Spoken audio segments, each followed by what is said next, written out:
Dans sa cellule au CEI, Amougou Belinga a désormais droit à la visite.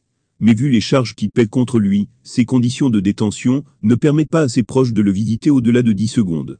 Toujours en exploitation dans les locaux, salle d'interrogatoire du CEI, le PDG du groupe, l'anecdote a depuis reçu la visite de plusieurs de ses proches, dans un premier temps de ses femmes, dont la troisième a été arrêtée, il y a quelques jours. Désormais, c'est une proche de Mélissa Belinga Etoundi, qui lui apporte ses médicaments, et à manger tous les jours. Au CEI, en dehors de son avocat qui aurait accès à lui depuis le début de cette affaire, il n'y a que cette femme sur la photo, qui n'est autorisée qu'à approcher le Zonloa des Zonloa juste pour lui remettre sa nourriture et ses médicaments. Selon une source sécuritaire, toutes les conditions de détention sont telles, pour éviter des échanges compromettants et garantir la protection des détenus.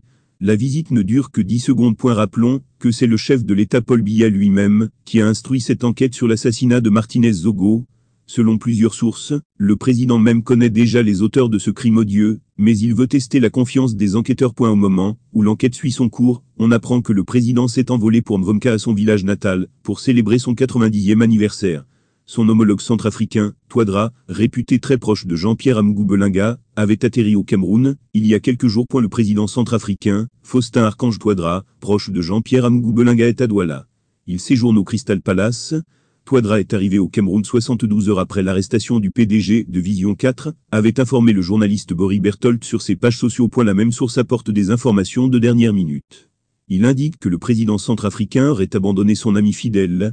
Le président Touadéra a été informé avant l'arrestation imminente de son ami Jean-Pierre Amougou Belinga, annonce le lanceur d'alerte. Le comble, c'est que notre source indique qu'il a refusé de prendre au téléphone le PDG de Vision 4, quelques jours avant son arrestation.